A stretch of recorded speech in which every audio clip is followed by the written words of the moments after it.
What's going on, Falcon fans? It's your boy Ricardo coming back at you with another video. So today, guys, we heard from our new defensive coordinator, Jeff Ulbrich, and we're gonna give you my thought of what he had to say.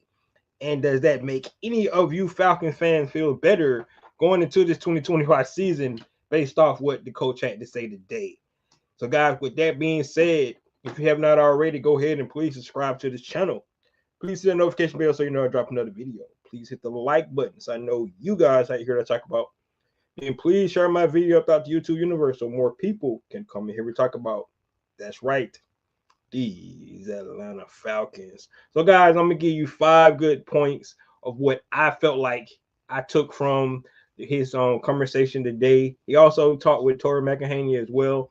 So, based off what he had to say today, to give you my thoughts, I'm starting off by saying it really doesn't matter what Coach Raheem Morris had to say, Terry Fontenot had to say, or Jeff Ulbrich had to say, right? Because they got to do it, man. They got to put something in action, right? It's all about what they're going to be able to do in action. So at the end of the day, yeah, it sounds good. Um, I think at this point, based off the expectations we had last year, being all motivated and stuff, we want to see results now. Um, just based off this weekend, if you're just looking at those games, how much work teams put in it into these games and things like these seasons, then they come up short.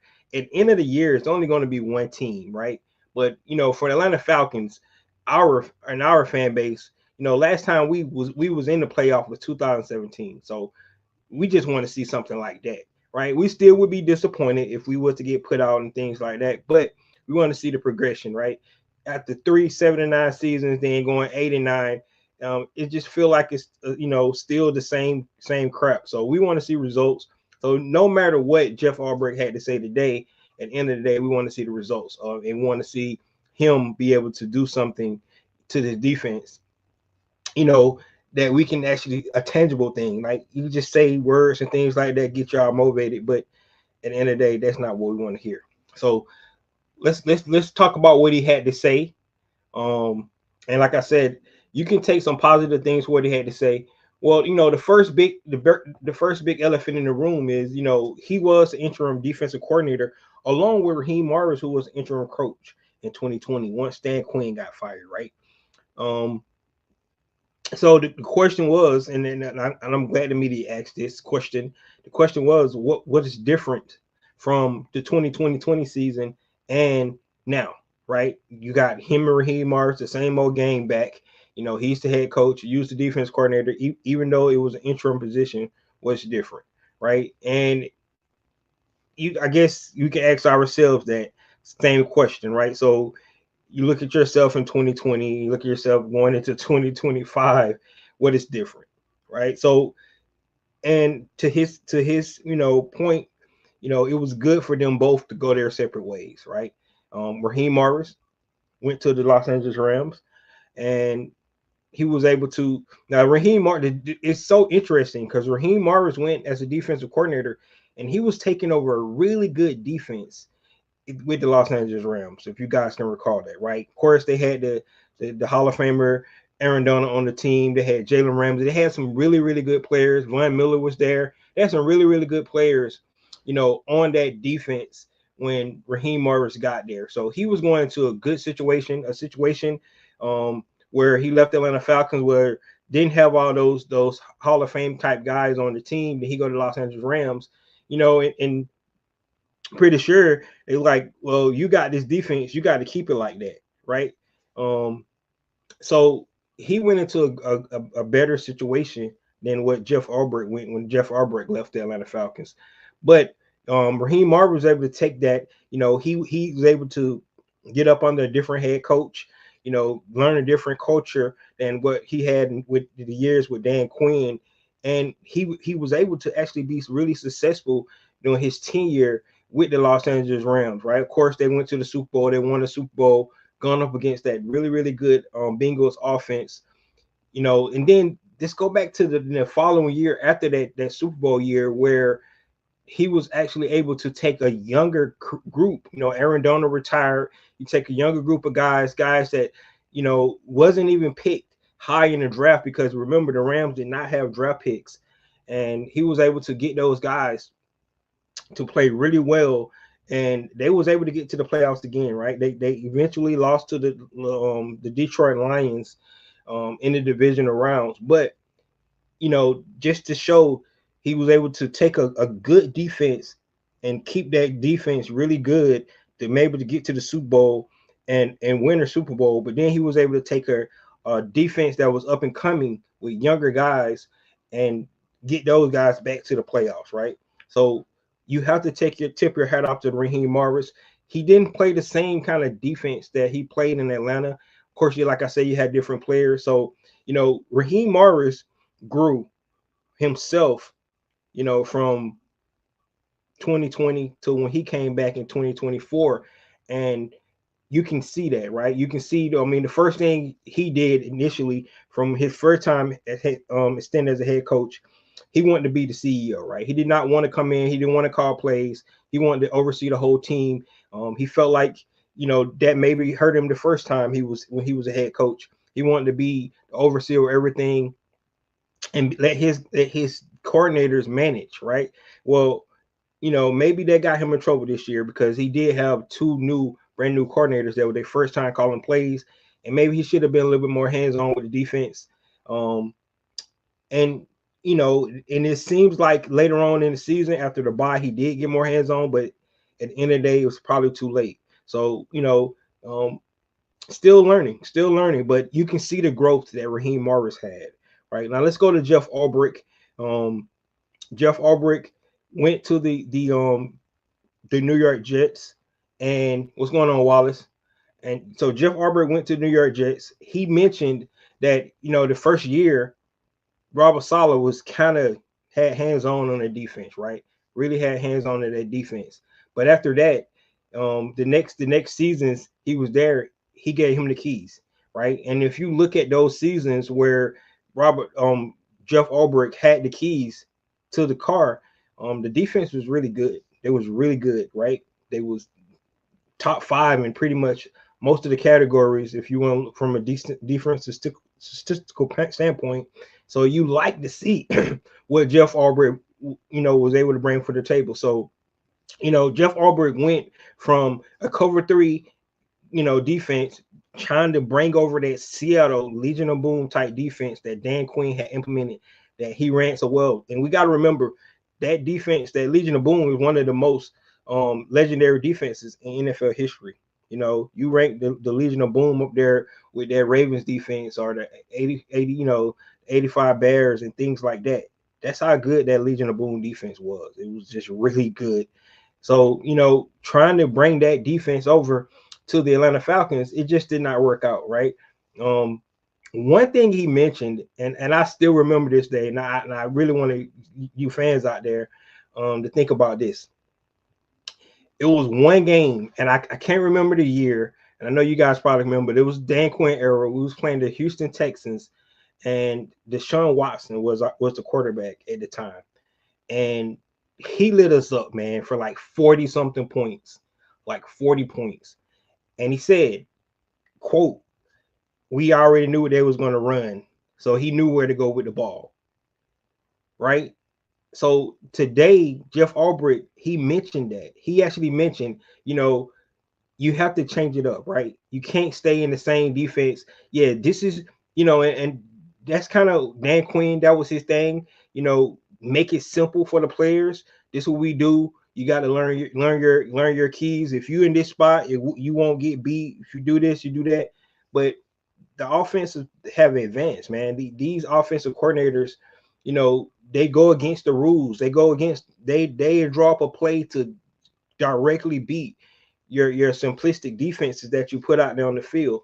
And he mentioned that.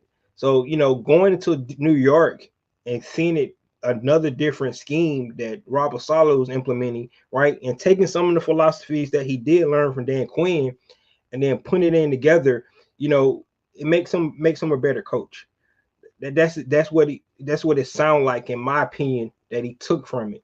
You know, going away, being that interim DC, going to implement his own defense. Now, granted, he got a lot from what Robert Saleh was able to do, but that's good because Robert Saleh, you know, coached really, really good defenses, you know, in San Francisco.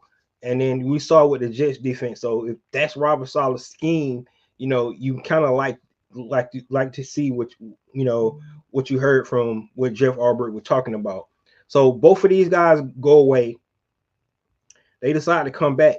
Now, the first thought from all us fans is that, man, this is the same crap from 2020, right? And that's one of the first questions that was asked to him today. Why would people think it's going to be any difference?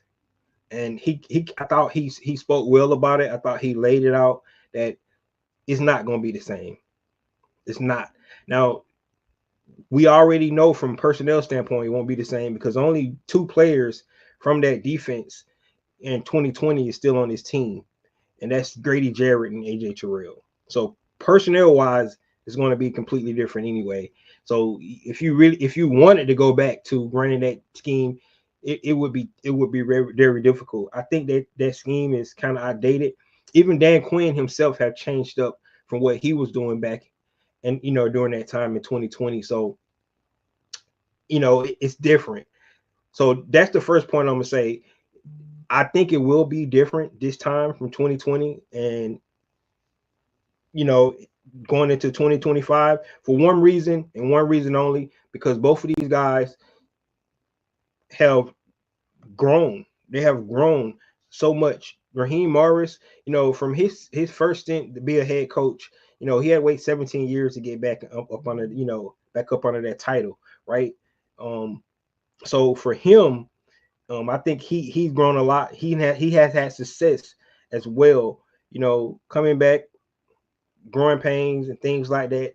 Get into a good culture with the Rams, who has been successful since you know Sean McVay been there. You know, learning that, bringing that kind of that you know that knowledge back to the Atlanta Falcon organization. I think it's going to work well, right? Now bringing in Jeff Ulbrich, a guy that he's real close with, being able to communicate with. Um, so right off the bat, I don't think it's going to be the same. But at the end of the day, like I said with my opening statement, we got to see it to believe it, right? So going off the first point I wanted to make, what's different from 2020 to 2025? Both of these guys went out, they carved their own path, their own ways. They both were defensive coordinators. You look at what Raheem was able to do with the Los Angeles Rams, winning the Super Bowl. You go look at the success Jeff Ulbrich had. And the interesting thing about Jeff Ulbrich, you know, having those top 5 defenses, right? You know, the years he coached there, he had no success on offense. So that just lets you know that the defense was on the field a lot. the defense that Jeff Ulbrich coached during his stint with the Jets was on the field a lot because the offense was not good, right? They never probably played with a lot of leads, right? So, you know, if you look at the sack numbers, because usually when you look at sacks, right, and you see a high number of sacks because that means the other team is passing a lot because they're playing from behind. They're trying to look. Well, the Jets defenses never probably had a big leads where they was playing from behind and they can help their guys pin their head back. So that speaks a lot to the volumes of, you know, trying to put pressure on the quarterback and get the quarterback off his spot. We'll talk about that in just a minute. But that's what I see when I think about the 2020 Jeff Ulbrich, Raheem Morris combination going into 2025. I think it will be different. But at the end of the day, guys, we got to see it to believe it. Wallace says, I know some people didn't like to hire Ulbrich, but we have to give him a chance to come in and get our defense back to a dominant. And I don't think we're going to have the same Jeff Ulbrich. I agree with you 100%. I do believe it's going to be different. Like I said, you know, first of all, that was Dan Quinn defense. So let's just go ahead and, you know, talk about that because they didn't implement a new defense when Dan Quinn got fired. They ran Dan Quinn defense, right? Defense that they went through the whole training camp with in the first 5 weeks with. So they didn't, go in and say we're going to change the whole defense up, because you can't just do that in the middle of a season. So that was Dan Quinn defense. So just by the mere fact is that, they're going to implement a new defense. It's going to be different anyway. And then the guys, their growth that they had, while they was on a different set of paths, I think is going to help them as well. So I agree with you. We got to give them a chance, but we still got to see it to believe it. It didn't matter who we got in new DC. We need to get more talent on defense. Yeah, we're definitely going to talk about that at the end. So, guys, that's my first point. I just wanted to mention about the Coach Ulbrich interview today. The difference, I do believe, it will be a difference from 2020 to 2025. The next point I want to talk about is his thoughts on this 2025 defense.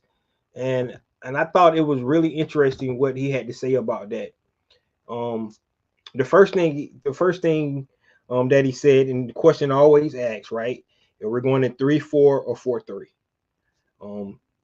I think that doesn't matter anymore in this league,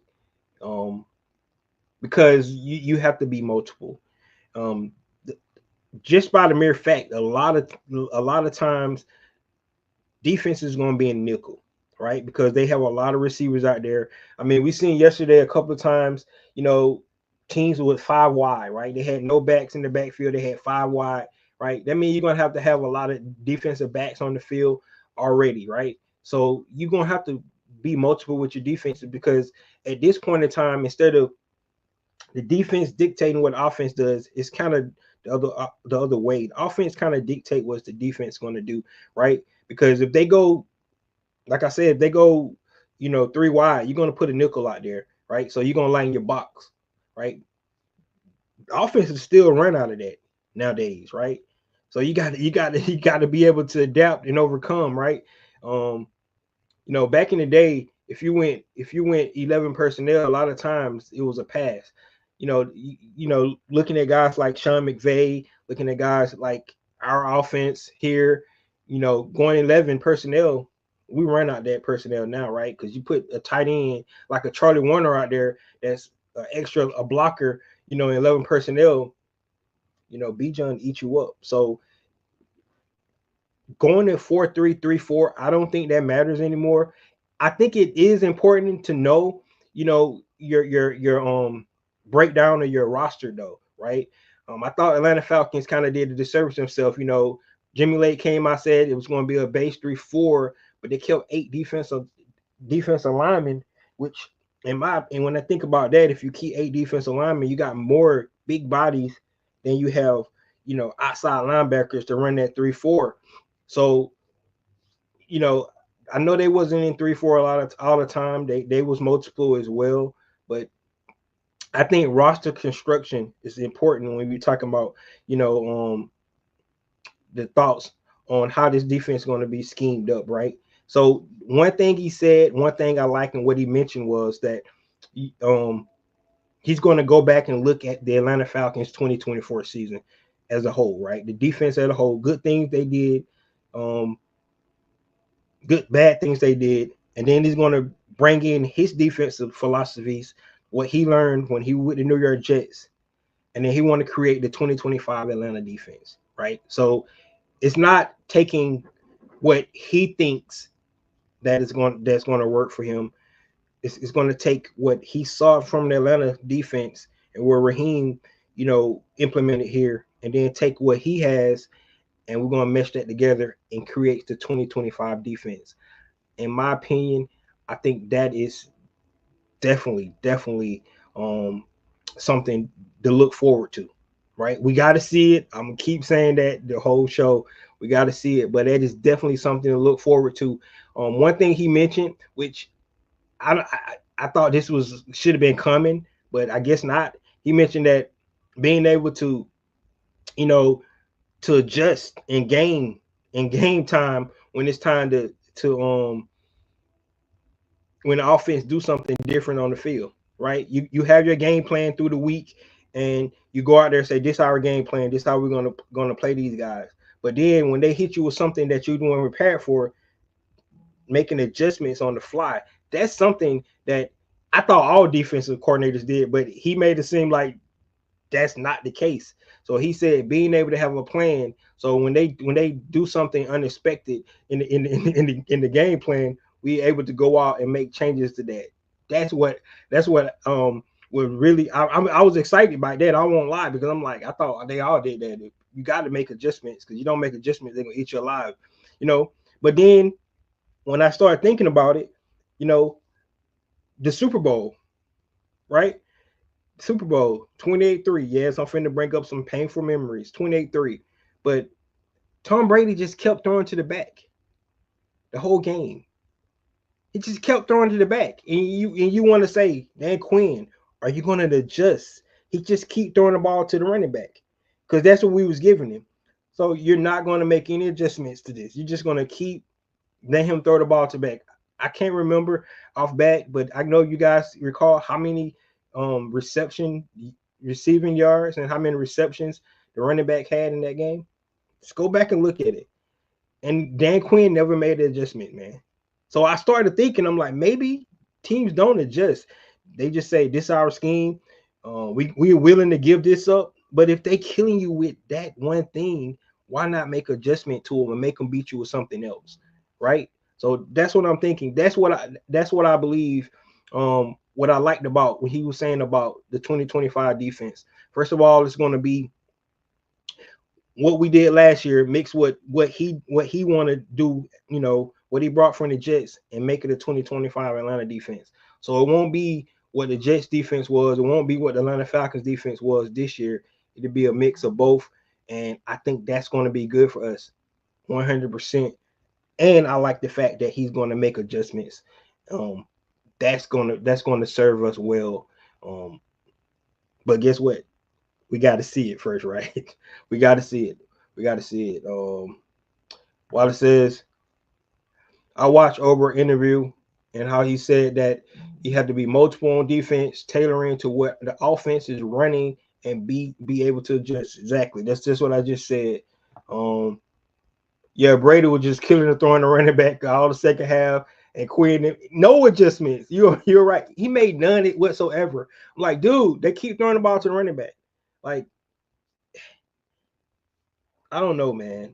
I just, our defense was out there 90 some plays. That's why we lost the game. Those guys were tired, man. It was out there 90 some plays. So the offense didn't help either, going 3 and out and crap like that. But yeah, man, he didn't make any adjustments at all. And maybe he didn't know what to do. Like, I don't know. But he didn't make any adjustments, and it bit us in the end. So, but guys, that's the thought on the 2025 defense. I think it's going to be multiple. It's going to be a blend of what we did this year, a blend of what he was able to do with the New York Jets, right? And then he's going to be able to lay out and be able to make adjustments after you put in a game plan for the week, make adjustments in games. And hopefully we can see that, right? They're killing us with this one play, and then we make adjustments, and then we take that away from them, and then they got to come with something else, right?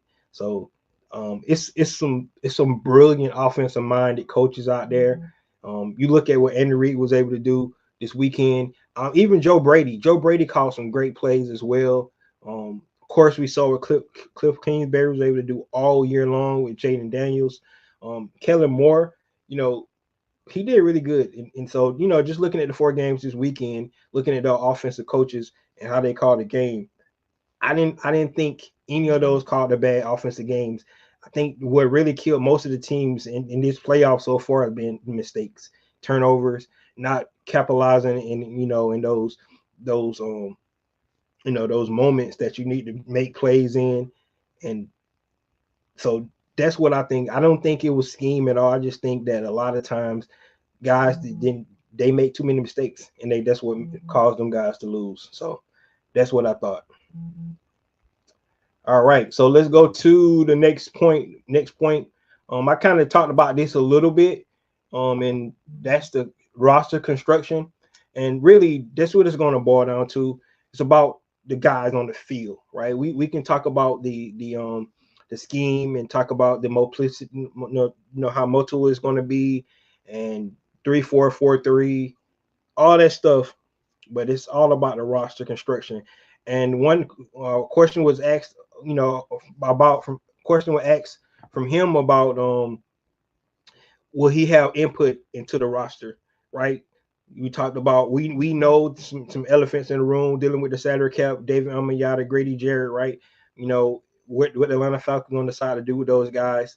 Are they going to come back? We do have some young guys that we need to start developing, and see what they all about. And Rook Roro, Brandon Dorless. So, those some decisions Atlanta Falcons be made. But he was asked if he was going to be involved in decision making, and he said he hopes so, right? And I agree with him 100%. If you want him to run the defense, he got to get the players he needs to run the defense, right? At the end of the day, it's always going to come down to the head coach and Terry. I know they collaborate on the roster construction, but Jeff Ulbrich 100% needs to be able to have his input, and because if he's going to run a effective defense, he need to know and get some of the kind of players that he think can fit.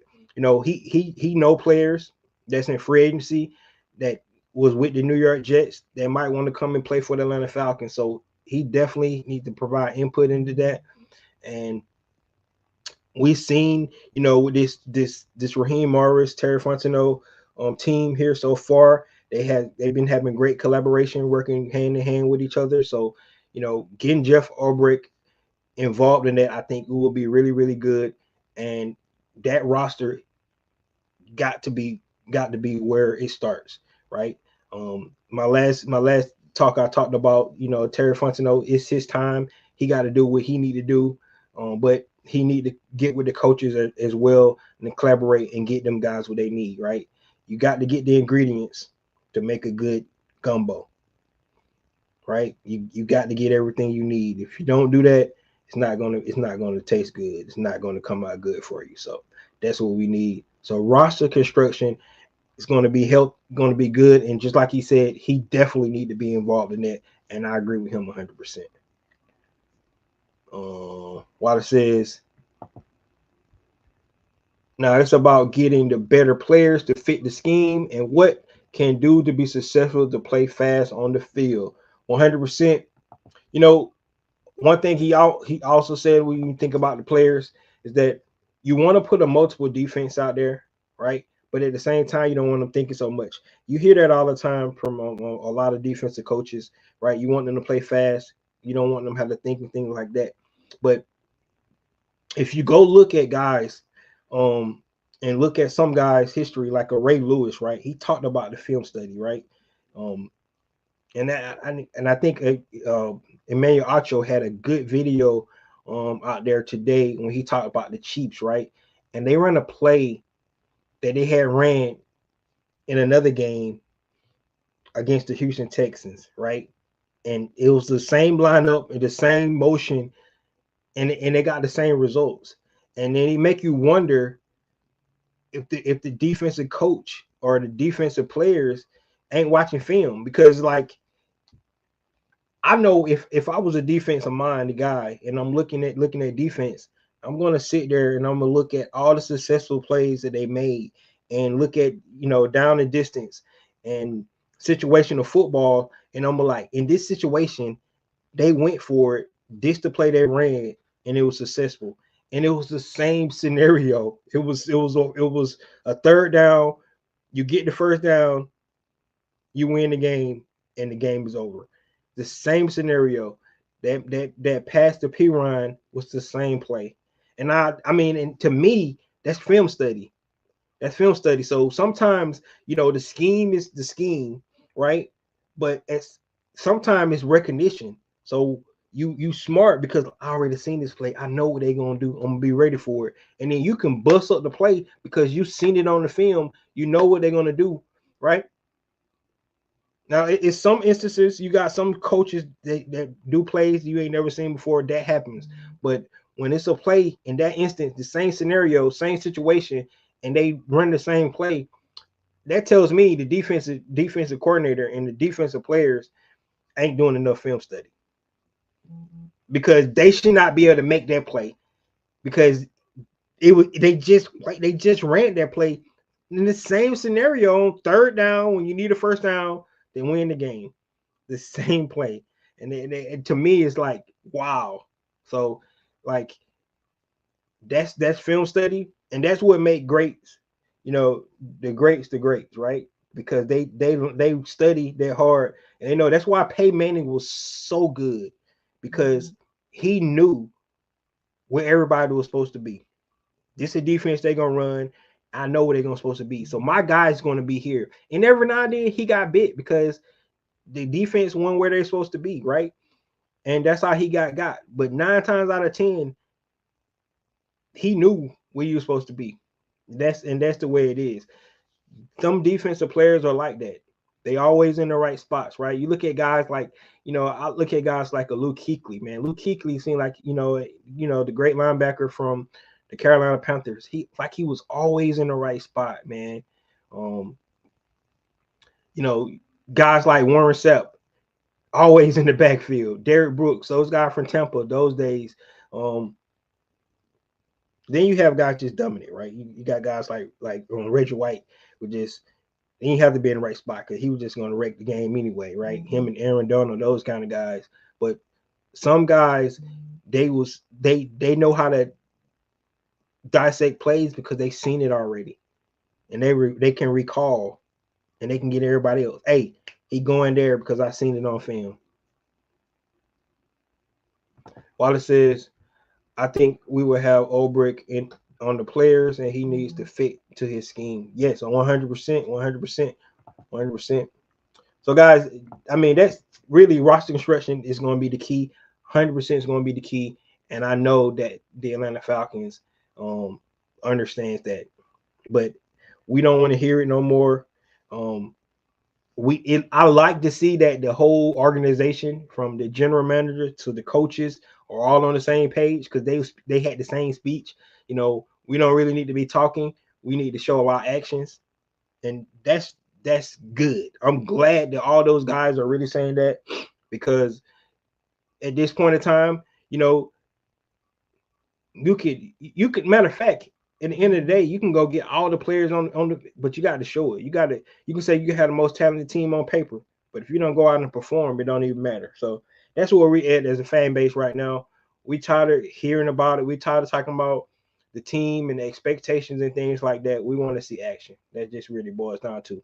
And right now in the offseason, the only action we can see is the moves you make, right? You're not going to play any football right now, but the moves you make kind of tell us how serious you are about this team in 2025.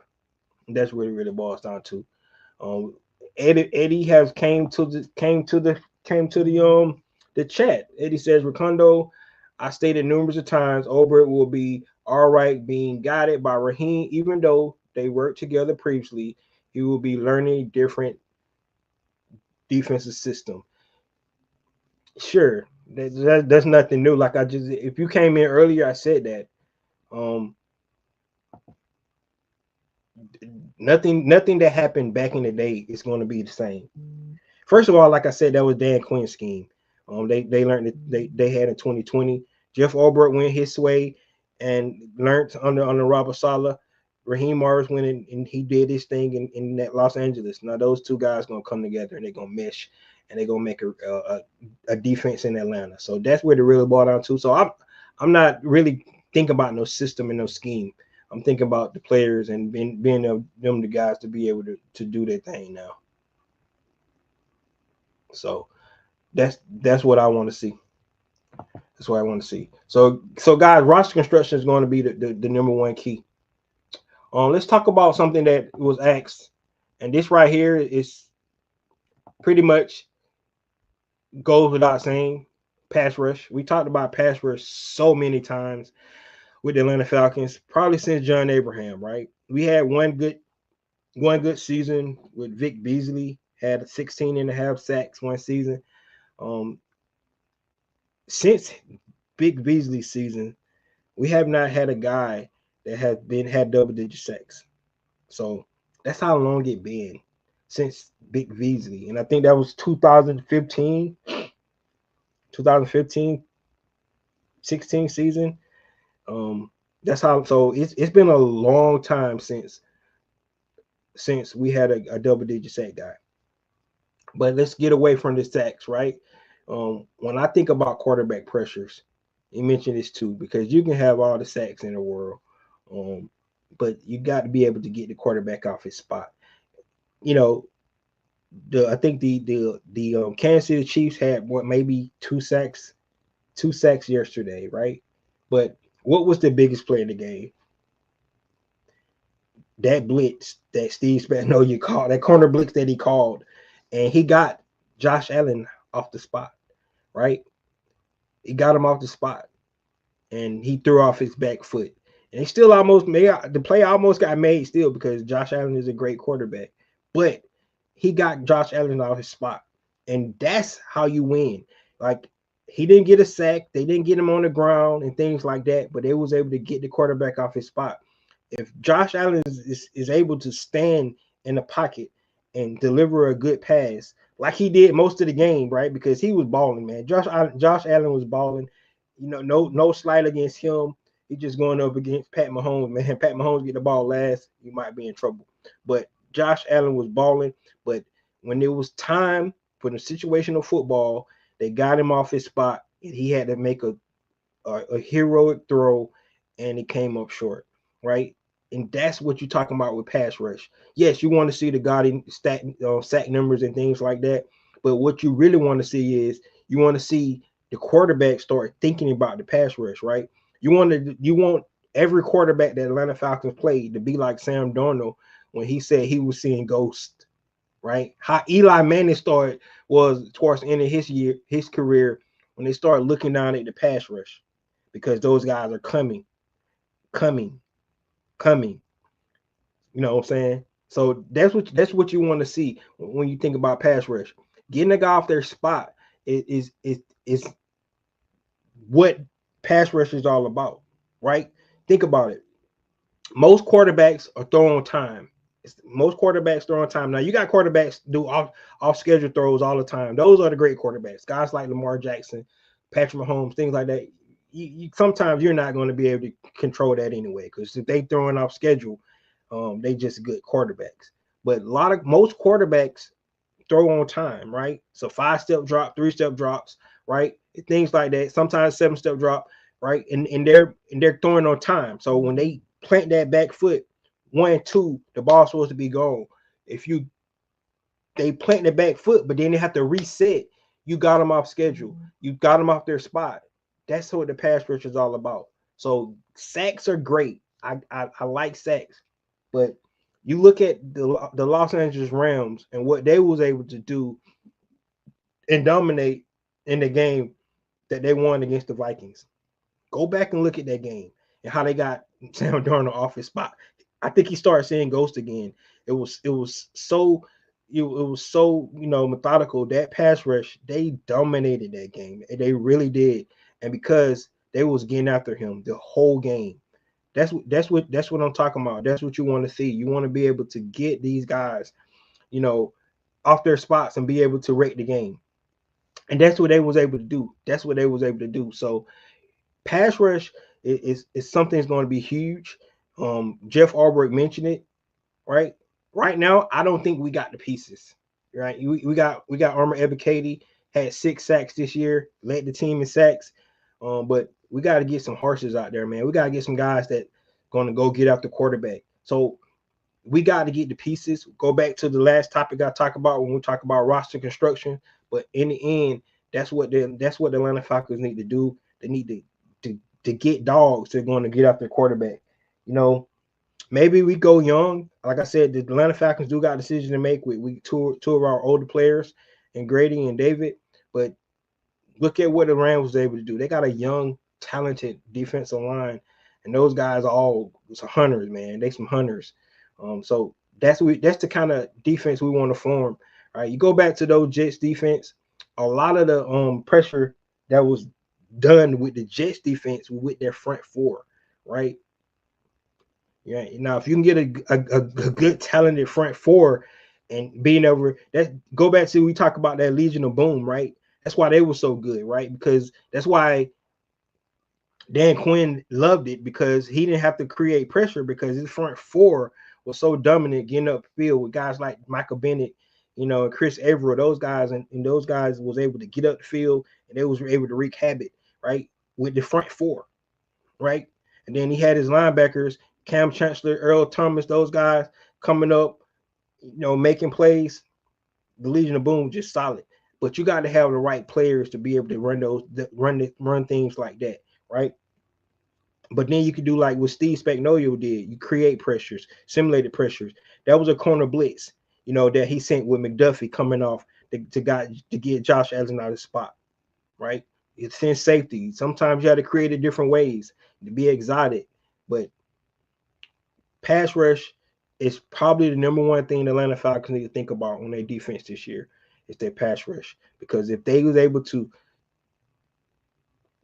fix the pass rush, of course, stop the run is always important, but pass rush, it should be second on that list.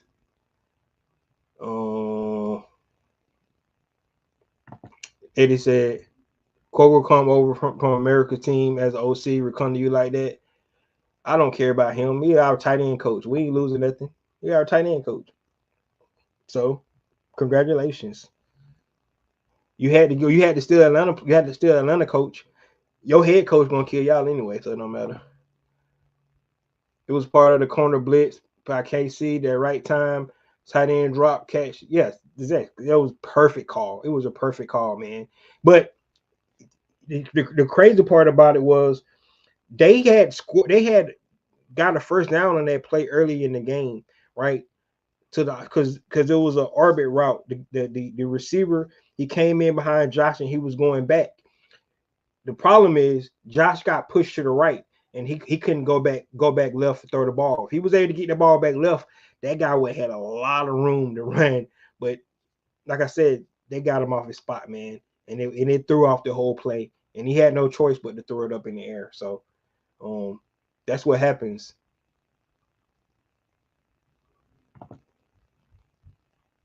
It's not about the back foot all the time. When you got quarterback Allen, Mahomes, Zero, etc., strong arms, talent, ability to throw. Yeah, exactly. That's what I said.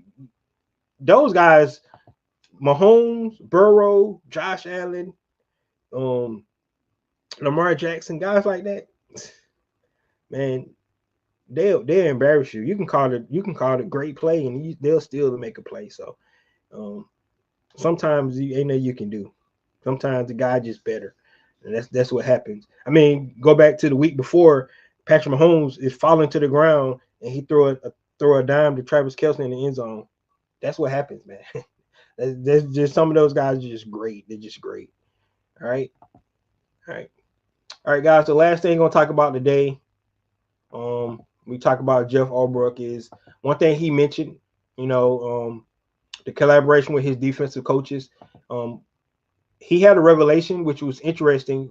One of his thing is his revelation was that he was doing too much. He took over interim coach, head coach, right? And he was still trying to call plays, try to be defense coordinator, right? And you could see the defense actually got worse when he took over as head coach. So he just stretched himself too long. I mean, he was trying to do too much, man. And he was trying to keep everybody in their same positions and didn't want to put, more pressure on anybody's plates. He wanted to just take on that himself. He admit he made a mistake when he did that. And we see the results of that, right? It didn't work. Defense got worse. The Jets still didn't win that many more games. So it didn't work out for him. One thing he did mention, though, you got Jerry Gray there, who's a former defensive coordinator himself. Really good with the defensive backs. And Rutenberg, the other guy they brought in to be the passing game coordinator. Both of those guys, he's going to collaborate with those guys to come up with the best scheme every week, right? The biggest thing that I think that he took from what I like about it is that we talked about making adjustments, right? You come up with your game plan. This is how we think they're going to attack us this week, right? You go through the first quarter and they hit you with some stuff you ain't seen.